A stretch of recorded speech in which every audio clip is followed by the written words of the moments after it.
L'ex terrorista Cesare Battisti davanti al PM ammette i 4 omicidi per i quali è stato condannato, tra cui quello di Lino Sabbadin, ma il figlio del macellaio assassinato dice non lo perdono. Autonomia e rivoluzione per tutta Italia, la festa della Lega a Treviso, il vice premier Salvini rilancia le istanze delle regioni del nord. Solo questo governo, dice, può dare una risposta. Evasione milionaria, la Guardia di Finanza di Vicenza sequestra 46 immobili ad una società del settore degli infissi e serramenti per un valore di 4,5 milioni di euro. Trovato amianto durante i lavori al terzo piano di pediatria a Padova, bimbi sfrattati dalla scuola, intanto oggi visita dell'assessore regionale Lanzarin che annuncia presto i lavori per la nuova pediatria. Abbandonata e saccheggiata dai vandali, il declino di Villa Rodella, la casa dell'ex governatore Giancarlo Galan, l'edificio venne confiscato durante il processo sulle tangenti per il Mose. Stato di attenzione in Veneto da oggi fino al pomeriggio di martedì, attese sulla nostra regione forti raffiche di vento. Interventi d'urgenza su 2 bimbi di Conegliano, rientrato immediatamente dal riposo il medico, uno dei pochi in Veneto specializzato in chirurgia endoscopica rino-sinusale. Buonasera e ben trovati con le notizie dal Veneto. Dunque, lo avete sentito dai titoli, l'ex terrorista Cesare Battisti ha ammesso davanti al pubblico ministero di essere responsabile degli omicidi per cui è stato condannato. Tra questi 4 delitti anche quello avvenuto a Santa Maria di Sala a Lino Sabbadin. Per la prima volta Cesare Battisti, l'ex terrorista dei cosiddetti PAC, i proletari armati per il comunismo, arrestato a gennaio dopo quasi 40 anni di latitanza, ha ammesso davanti al pubblico ministero di Milano di essere responsabile dei 4 omicidi per cui è stato condannato, tra cui quello del commerciante Lino Sabbadin, ucciso nel suo negozio a Santa Maria di Sala il 16 febbraio 1979.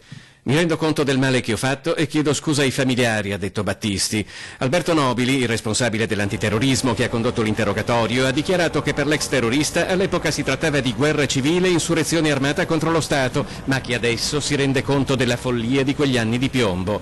Per Adriano Sabbadin, presente il giorno dell'assassinio di suo padre, quelle di Battisti sono scuse che arrivano troppo tardi. Mi sono stupito, l'ho colto di sorpresa. Mi fa piacere che abbia messo le sue colpe, non accetta le sue scuse, perché le poteva fare molto prima, e me ne riservo, diciamo, che non sia anche una mossa, una strategia difensiva per avere qualche sconto di più.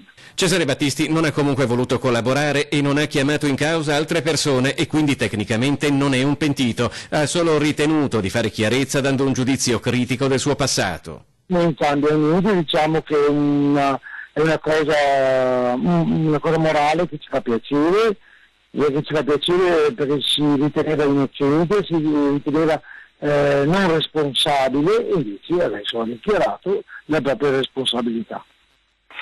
Pensa che giustizia sarà fatta? Mi auguro. La politica adesso con l'ultima serata della festa della Lega Treviso ieri sera, una folla di persone per ascoltare l'intervento del vice premier Matteo Salvini che tra i tanti temi affrontati in primo piano quello dell'autonomia.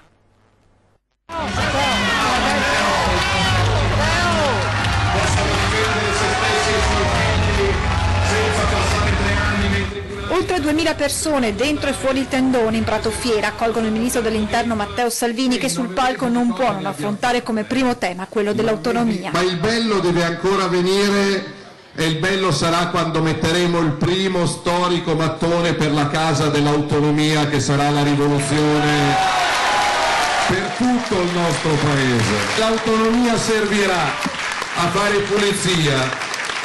Questa è l'unica alleanza in cui possiamo portare a casa l'autonomia. O ce la facciamo adesso o non ce la faremo mai più. E io sono convinto che ce la faremo adesso. Di autonomia nell'intervento precedente a quello di Salvini aveva parlato anche il governatore Luca Zaia. Già il 3 di aprile avremo l'ulteriore audizione in Senato e siamo pronti ovviamente per firmare questo contratto. Come dico sempre io, se si firma e ci danno l'autonomia bene, se no a casa tutti, ovvio, no? Questa non è, come dice qualcuno, la secessione dei ricchi, questa è la risposta di gente che non vuole essere trattata come i pirla. Noi le tasse le paghiamo, Sosteniamo chi è in difficoltà, ma tutti devono essere morigerati e essere virtuosi. Capitolo Popolari Venete poi, tra gli impegni del governo, spiega Salvini, i risarcimenti ai risparmiatori. E qua bisogna fare in fretta. E a volte anch'io mi incazzo essendo al governo. Abbiamo messo 1,5 miliardi, abbiamo approvato una legge, però c'è in qualche ministero qualcuno che aspetta una lettera da Bruxelles e l'autorizzazione da Bruxelles. Basta. Altro tema caldo che sta creando forti attriti all'interno dell'esecutivo, quello relativo alla TAV. Stiamo lavorando perché parta il prima possibile il cantiere per l'alta velocità fra Brescia, Verona e Vicenza, perché più veloce si viaggia, più veloce si arriva in Veneto, più veloce viaggiano le merci. Il ministro ha poi sottolineato il lavoro fatto sul fronte immigrazione. Ero stato a Cone e Bagnoli, dove c'erano dei megacentri, zero. Piano piano. A Treviso come si è messi, sindaco? A Oderzo, ecco, prendo le prenotazioni. Centri per immigrati da sgomberare. Da dove si parte? Da Oderzo. Alla fine richiama tutti alle urne per le europee del 26 maggio, per poi fermarsi per gli immancabili selfie e foto.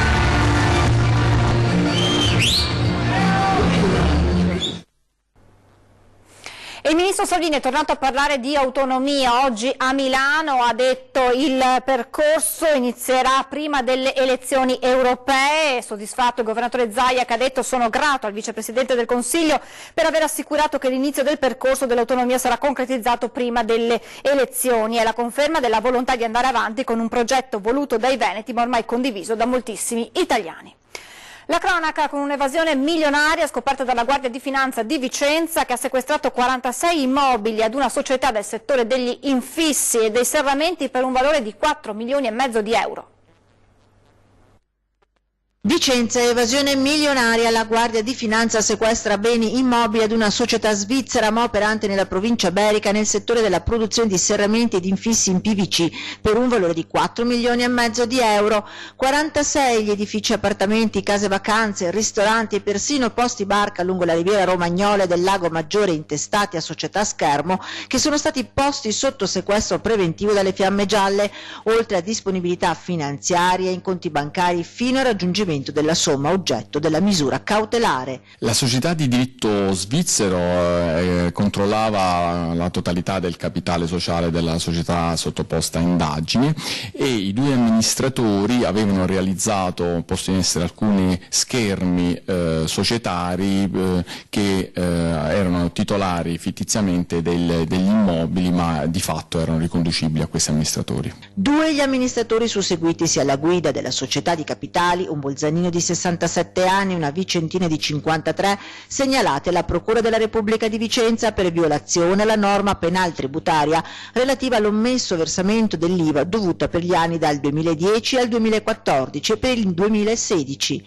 Gli uomini della Guardia di Finanza sono arrivati alla società nel corso di un'attività di analisi di rischio e di intelligence volta ad identificare contribuenti con profili di pericolosità fiscale.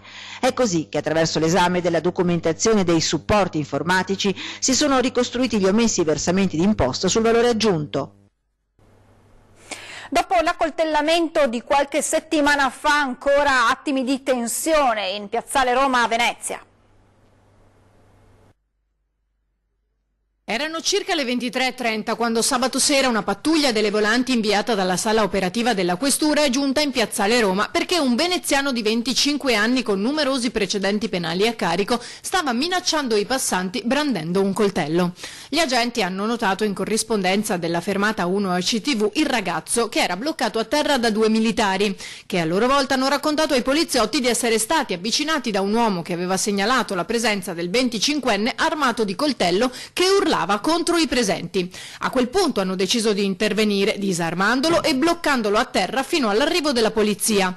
Dopo averlo identificato e informata l'autorità giudiziaria, gli agenti l'hanno denunciato per minaccia aggravata dall'uso del coltello, porto di armi e oggetti atti ad offendere e resistenza a pubblico ufficiale. Durante dei lavori è stato trovato amianto nella pediatria di Padova, bimbi allontanati dalla scuola. Intanto oggi nell'ospedale è arrivato l'assessore regionale Lanzarin, che ha annunciato presto i lavori per la nuova pediatria. Bambini ricoverati in pediatria sfrattati dalla scuola elementare, una decisione imposta dai lavori di bonifica nell'area del terzo piano. L'aula con banchi e sedie che ospitava i bambini più piccoli che frequentano le elementari è stata investita dal cantiere che sta intervenendo sul lato ovest della palazzina. Nella stanza utilizzata per le lezioni è stato ritrovato amianto e quindi si sta procedendo alla bonifica, ma la scuola, fiore all'occhiello del reparto di pediatria, continua grazie ai bravissimi insegnanti. Il polo scolastico è ufficialmente riconosciuto e accreditato presso il Ministero, il primo caso in Italia, quello dell'ospedale di Padova. I bambini però ora sono costretti a studiare in stanze di fortuna e in alcuni casi anche nelle stanze della degenza. Il servizio non si ferma mai nonostante i disagi organizzativi, ci spiega un insegnante. L'istruzione per gli studenti delle medie e delle superiori invece non ha subito variazioni perché le loro aule non sono al terzo piano. Una situazione critica quella di pediatria della piastra unica di ostetricia che negli anni vi avevamo più volte raccontato con i nostri servizi, denunciando sovraffollamento nel nido, la presenza di amianto nel corridoio e spazi inadeguati ad ospitare i piccoli pazienti e le loro famiglie. Entro fine aprile dovrebbero iniziare i lavori per la demolizione della palazzina di pneumologia dove dovrebbe sorgere la nuova pediatria. Proprio oggi l'assessore regionale alla sanità Manuela Lanzarina ha fatto visita assieme al direttore generale dell'azienda ospedaliera Luciano Flore e al direttore della clinica privata Giorgio Perilongo. La Lanzarina ha effettuato un sopralluogo all'intera struttura partendo dal pronto soccorso e passando poi ai reparti per poi prendere visioni dell'hospice pediatrico. Con Flore Perilongo la Lanzarina si è anche soffermata per fare il punto sui cantieri della terapia neonatale della futura palazzina di pediatria. Si va avanti come previsto, ha detto l'assessore, i fondi ci sono e nei giorni scorsi la Commissione Tecnica Regionale per gli Investimenti in Sanità, la CRITE, ha dato il via libera al progetto presentato dall'azienda ospedaliera che ora può indire la gara d'appalto. Questi medici e questi piccoli pazienti meritano il meglio possibile anche dal punto di vista strutturale, ha concluso la Lanzarin. Tiago, il guerriero, si è svegliato ed è fuori pericolo di vita. Raisa Terziu ha usato i social per comunicare a tutti la splendida notizia che riguarda il suo bambino di 4 anni, travolto 2 settimane fa da un camioncino, lo ricorderete, nel Vicentino a Marostica, camion guidato da un artigiano 58enne di Tiene al volante ubriaco. Intanto passa nelle mani del Tribunale del Riesame il fascicolo riguardante la posizione dell'uomo. Mercoledì mattina si deciderà se confermare la misura restrittiva in carcere oppure se il 58enne verrà rimesso in libertà. Il governo ha sbloccato i fondi per i danni causati dal maltempo dello scorso ottobre. L'annuncio è arrivato oggi a Padova, ora i cantieri possono davvero partire.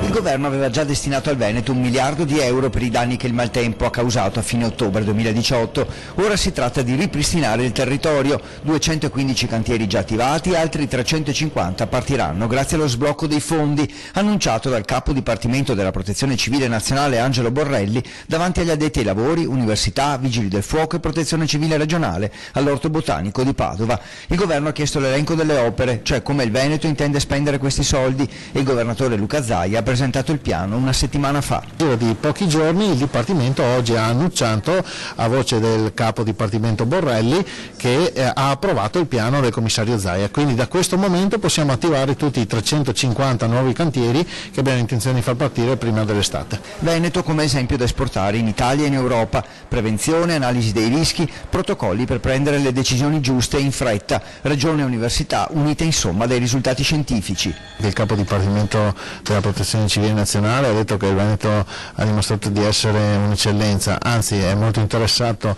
per esempio a dei modelli idraulici e meteo che noi abbiamo, che nessun'altra regione in Italia ha, e quindi vuole estenderlo anche alle altre regioni. Veneto regione leader del volontariato, solidarietà, ma anche per gli interventi delle istituzioni contro il rischio idrogeologico.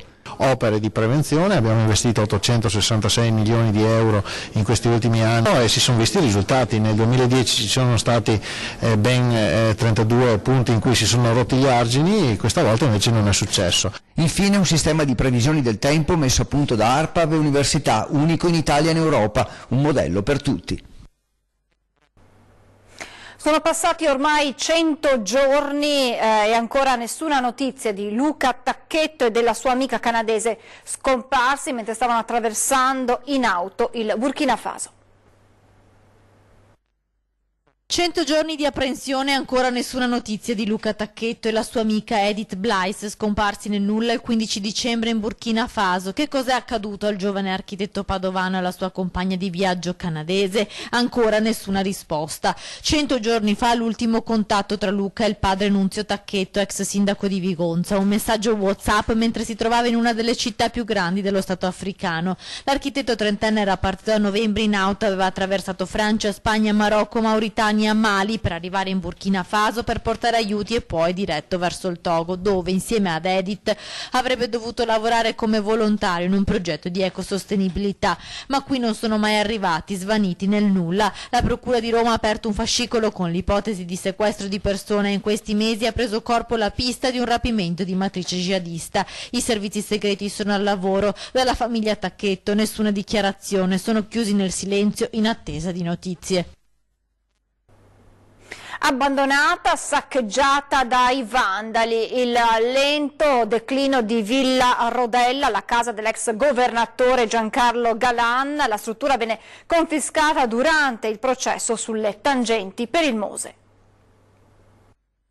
Villa Rodella si erge solitaria, simbolo della caduta dell'ex doge Giancarlo Galan, abbandonata, violata dai vandali, immersa in un silenzio surreale nel cuore dei colli a Cintuganeo. Erbacce alte, finestre chiuse, fatiscenti, ecco come appare oggi Villa Rodella, molto lontano dalla dimora di lusso che un tempo era appartenuta all'ex governatore del Veneto, Giancarlo Galan. La lussuosa villa veneta, decine di stanze e bagni lasciati a marcire, è stata usata come merce di scambio dall'ex governatore per poter patteggiare con lo Stato una condanna di 2 anni e 10 mesi durante lo scandalo Tangenti che lo travolse nel 2014. Qui vi ritornò dopo il periodo di carcere, nel 2015 vi rimase pochi mesi, il tempo di traslocare, arrivando perfino a sradicare water e termosifoni che poi in seguito vennero ripristinati. Ma oltre a questi vandalismi fatti da Galan e consorte, altri vandali in questi anni di abbandono hanno sfregiato gli antichi saloni, portando al lento e inesorabile declino del prestigioso immobile valutato quasi 2 milioni di euro. La Procura di Venezia la ottenne come parziale risarcimento delle tangenti che segnarono gli anni del sistema messo in piedi dall'ingegner Mazzacurati e che travolsero Galan e l'intera opera del Mose. Lucio Trevisan, sindaco del piccolo paese di Cintuganeo, appena 1890 abitanti, ha scritto una lettera perché venga fatta qualcosa per risollevare le sorti di Villa Rodella, un tempo immersa nella vegetazione curata e rigogliosa, oggi avvolta nei rovi e nelle sterpaglie. Anche gli abitanti vorrebbero che fosse utilizzata per la collettività. Peccato vederla così messa male, abbandonata e nessuno ci pensa. Si potrebbe fare qualcosa. Anche per visite come museo. Villa Rodella è abbandonata, è un peccato. Sì, è un peccato. Cosa si potrebbe fare? Restaurarla. Qualcosa per i cittadini?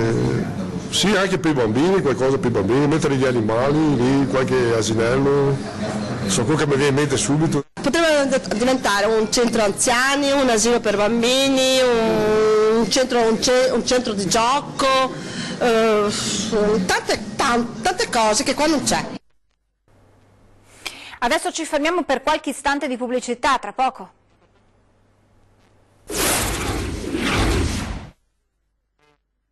Migliore.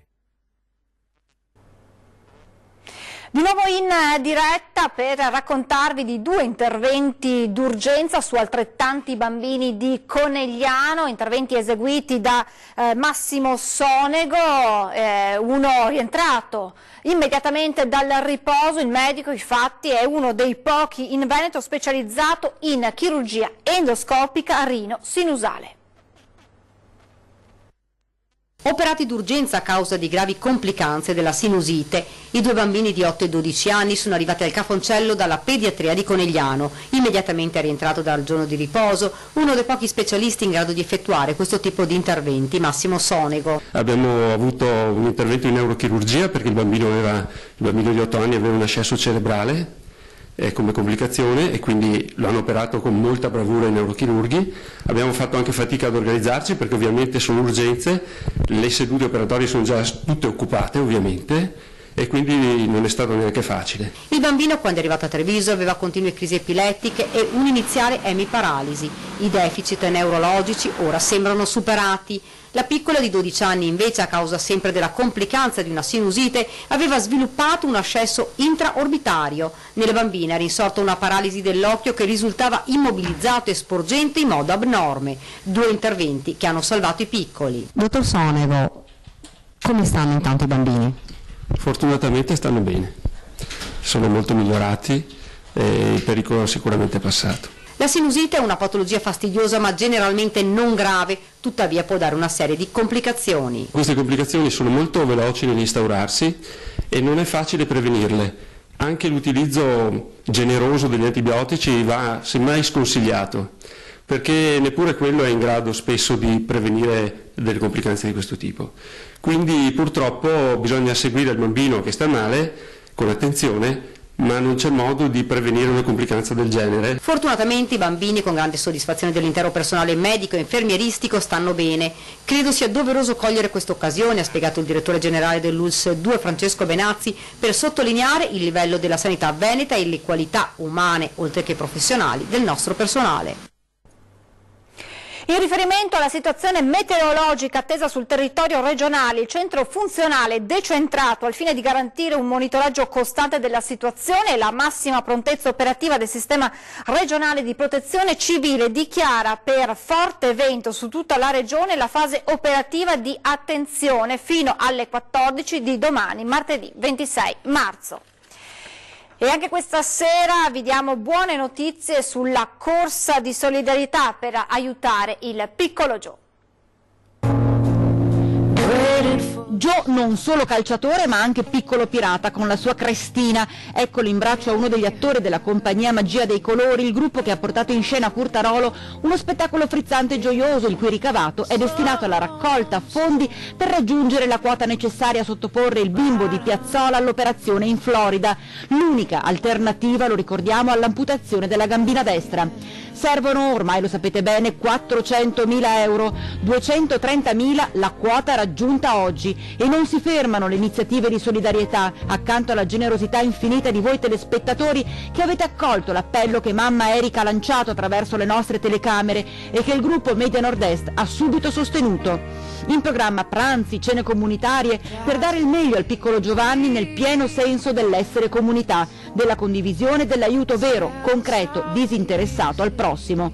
Diamo qualche data: il 13 aprile a cena con Gio nei locali della Proloco di Galliera, il 14 aprile pranzo di beneficenza a Curtarolo, ancora il 28 in occasione della sagra di San Giorgio in Bosco un'intera giornata sarà dedicata al nostro guerriero, e sempre domenica 28 aprile anche San Zenone torna a mobilitarsi, questa volta con un pranzo in piazza Rovero. Insomma, il traguardo è sempre più vicino.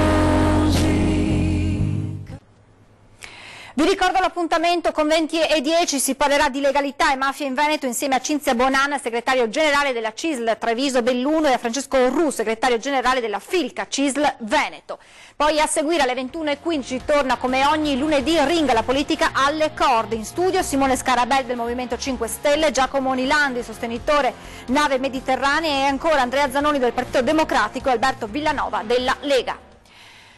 È davvero tutto per questa edizione, vi lascio come sempre alle previsioni del tempo, grazie per essere stati con noi, buona serata.